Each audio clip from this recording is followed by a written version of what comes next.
Pessoal, tudo bem? Sejam bem-vindos a mais um vídeo do canal. Esse aqui é mais um exercício resolvido da parte termodinâmica, que uma questão também que eu tirei, deixa eu ver aqui, do livro do Moran Shapiro, essa questão 6.47, essa aqui, ó. Deixa eu ver se é essa, não é essa daqui, perdão, é 6.48. Bom, essa questão de baixo, então. Bom, essa parte aqui a gente vai resolver, é uma questão dividida em duas partes. A primeira coisa que a gente vai fazer é ler um pouquinho sobre ela, entender o que essa questão está falando. A gente primeiro vê aqui que ela está falando de um R134.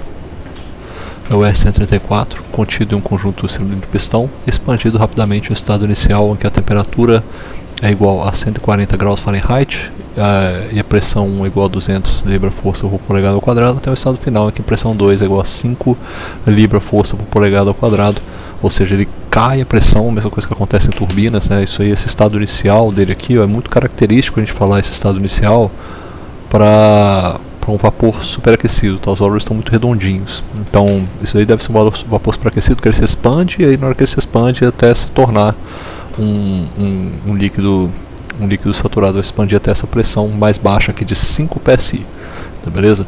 Chegou nessa pressão aqui, então o título pode ser esses dois, ou o título é 99% ou ele é 95%, pra gente avaliar se o processo pode ocorrer de forma adiabática e, em caso afirmativo, determinar o trabalho em BTU para a expansão adiabática entre esses estados, em caso negativo, determinar o sentido da transferência de calor que pode ocorrer para viabilizar esse sistema. Tá? Quem é bom entendedor vai saber que um caso vai ser possível e outro caso não vai ser possível, né? Então vamos lá. Como é que eu sei se algo é possível ou se ele não é possível? Através da geração de entropia. Se o termo de geração de entropia for maior ou igual a zero, esse processo ele é possível. Se o meu termo de geração de entropia é menor do que zero, esse processo é impossível. Isso aí é definição que a gente traz lá da segunda lei da termodinâmica, certo? Então, vamos avaliar primeiramente esse problema da parte A. Olha, na parte A, então, eu tenho o meu estado 1. Vou escrever com uma letra maior também, né? Porque eu tenho o estado 1. Nesse estado 1 eu tenho a minha pressão em 1, que ela é igual a 200 psi. Eu tenho a temperatura em 1, que é igual a 140 graus Fahrenheit. Eu tenho o estado 2, onde eu tenho uma pressão em 2, pressão em 2, ela cai para 5 psi. E eu tenho o título em 2, que é igual, nesse primeiro caso, vou falar que ele é 99%. Tá aí, esse é o meu título, quase um vapor saturado. A gente sabe que a partir dessas propriedades aqui, ó, desse conjunto, esse estado termodinâmico que foi determinado, eu posso determinar qual que é a minha entropia em 1, posso determinar também a minha energia interna em 1, isso aqui também permite que eu determine a minha entropia em 2, a minha energia interna em 2, se for necessário. Primeira coisa que eu tenho que fazer então é determinar esses valores. Olha, eu sei que o meu S2, aqui no caso, ele está na região de mistura, então o meu S2 ele é igual ao meu S do líquido saturado em 2, mais o título em 2 multiplicado pelo S do vapor saturado em 2, menos o S do líquido saturado em 2. Tá aí, essa é a definição que a gente vai utilizar. Tendo esses valores, agora eu penso o que eu vou fazer para trabalhar isso. Isso aqui vale para o S, vale para o U também, tá? Eu posso utilizar aqui também o U, meu energia interna em 2 é igual a energia interna do líquido saturado em 2, mais o título em 2, vezes a energia interna do vapor saturado em 2, menos a energia interna do líquido saturado em 2, certo? Tá aí, essa aí é a nossa definição.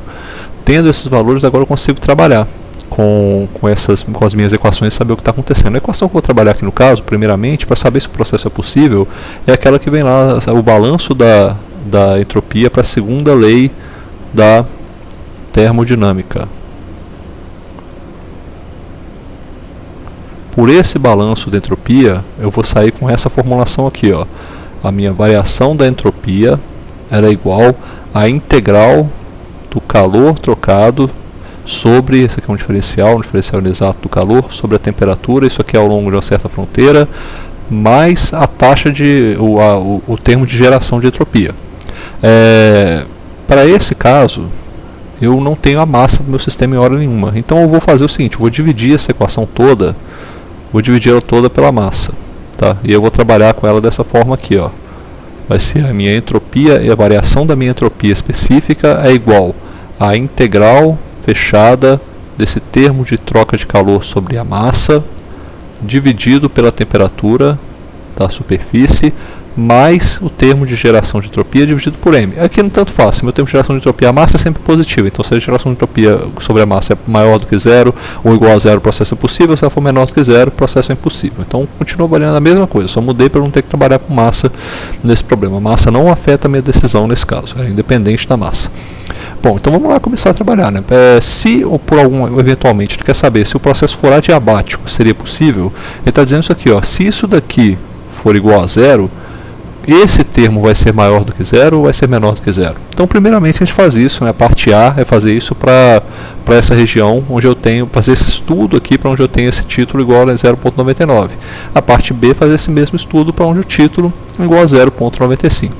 Daí, o que vai nos sobrar dessa equação vai ser isso aqui. Eu quero saber, então, se a minha variação de entropia específica ela é igual a sigma sobre m, se ela é, por algum acaso, maior do que zero, aí eu vou falar que o meu processo é possível.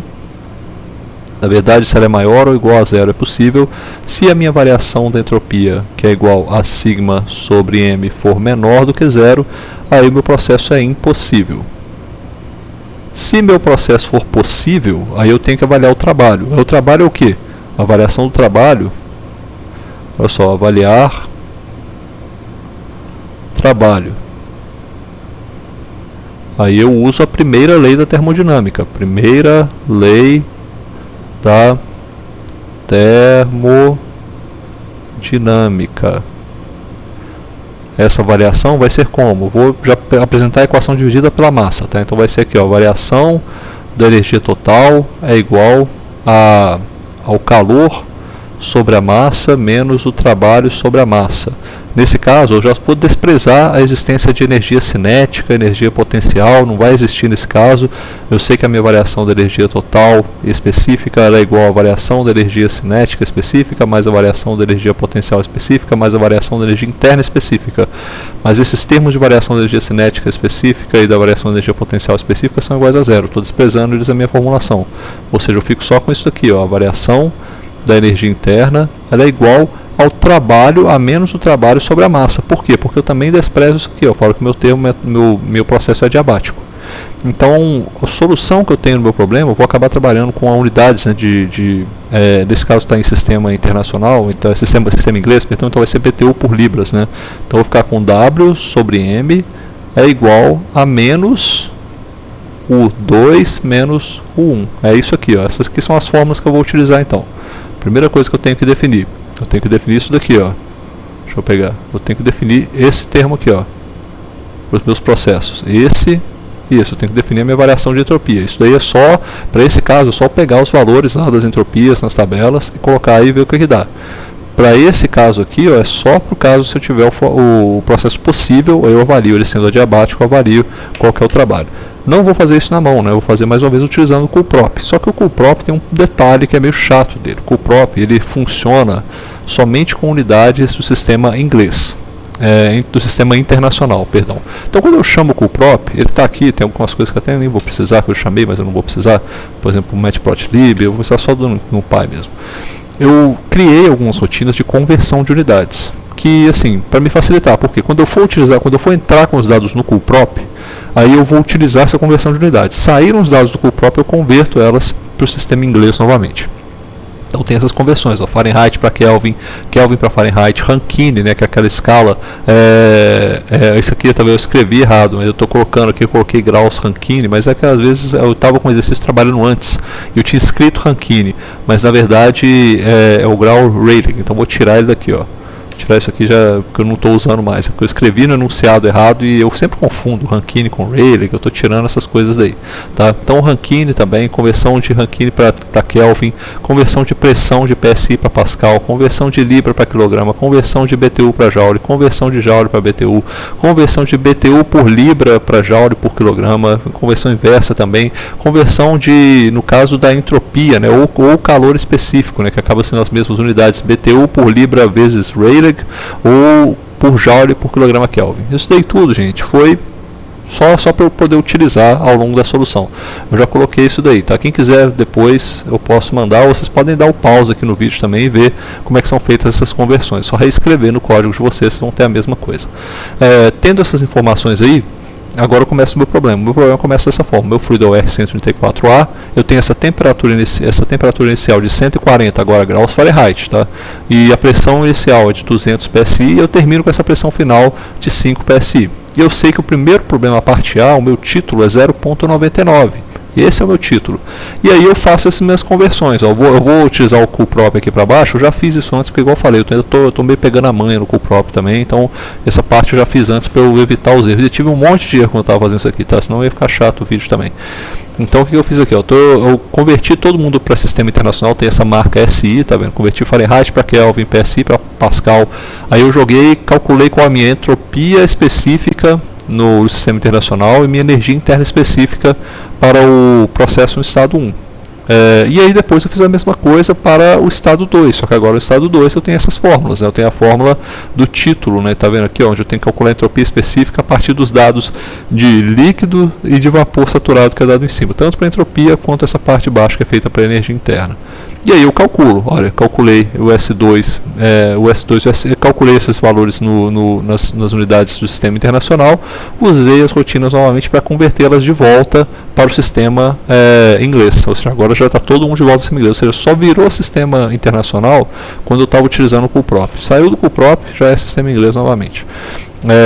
Então voltou para o sistema inglês, eu calculei aqui essa variação de entropia específica e calculei já o trabalho, porque vai que esse valor é positivo, aí eu vou terminar com o trabalho, né, exatamente como ele deveria ser, o trabalho o trabalho realizado para um processo em que a variação da entropia é positiva. O que eu fiz? Aqui já está calculado, vocês estão vendo aí no gráfico, porque eu rodei isso aqui uma vez, mas só pelo prazer de poder rodar de novo, tá aí, ó, a gente pode rodar novamente e ter os resultados da parte A. A variação da entropia ela é positiva, a gente tem 0,006852, ou seja, esse termo aqui, ó, ele é positivo, o processo é possível se eu estiver em um processo adiabático. Sendo um processo adiabático é possível, então eu calculo qual que é o trabalho, né? O trabalho em BTU por Libra. Aí é só colocar, como eu falei, o trabalho é igual a menos o 2 menos o 1, que é exatamente essa fórmula que está aqui embaixo. E aí sai o trabalho realizado, que é 27,39 BTU por Libra. O que eu faço agora para a parte B? Eu vou copiar isso aqui de volta. Copiar essa resolução do problema. Ctrl+C. E agora eu vou fazer para a parte B. Ó, para a parte B. E vamos lá calcular. O que eu estou fazendo agora de variação é isso aqui, ó, que agora eu tenho o 0,95, o meu novo título que eu estou calculando. E eu vou ter a resolução do problema para a parte B. E aí vai ser tudo, o cálculo é a mesma coisa. Eu tenho que repetir esse cálculo do zero, fazer ele todinho aqui novamente. E aí, tirando esse cálculo, aí eu vou refazer aqui agora e vamos ver o que dá. Já estou calculando ali o trabalho, né? Mas talvez não vai precisar. Porque olha só, quando eu calculo aqui agora, o resultado da parte B me indica que eu tenho uma variação de entropia negativa. É menos 0,0228889. O que está acontecendo então nessa parte B? Olha só, na parte A, vou botar aqui assim, ó, vou colocar parte A. O ΔS é maior do que zero.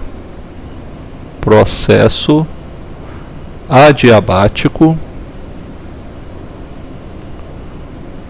possível. Mas na parte B, eu tenho um ΔS que é menor do que zero, ou seja, um processo adiabático impossível. Se esse processo adiabático ele é impossível de acontecer, como é que a gente vai conseguir resolver? Como é que a gente resolve para o caso da entropia, por causa da troca de calor dele, né? Se eu tenho essa condição aqui, ó, em que o meu ΔS é igual a essa troca de calor sobre a massa dividido pela temperatura ao longo de uma fronteira mais um sigma. Esse sigma aqui, ele tem que ser, sigma tem que ser maior do que zero, maior ou igual a zero, certo? Não pode nunca ser menor do que zero. Esse valor aqui agora, ele é menor do que zero, menor do que zero. Se ele é menor do que zero, o que indica? Esse valor aqui é negativo, esse valor aqui tem que ser positivo. Quando eu jogar esse calor para o lado de lá, assim, se eu jogar esse calor aqui, ó, para o lado de lá da equação, para o lado esquerdo da equação, ele vai virar negativo. Ele tem que dar um valor positivo. Esse valor positivo tem que ser maior do que o valor que eu tiver para o meu ΔS. Para ele dar um valor positivo, já que ele vai para o lado esquerdo da equação como negativo, tem que dar negativo, tem que ter outro negativo, porque daí o valor dele vai ser positivo, e aí pode ser que o valor desse integral seja maior do que o valor do ΔS. E aí sim seria um processo positivo, tá? Seria um processo possível. Nesse caso, então, o calor, qual que é o sinal do calor negativo? O calor é negativo quando o calor é transferido de dentro para fora do sistema. Ou seja, nesse caso, a gente vai escrever isso aqui, ó, que o calor deve ser transmitido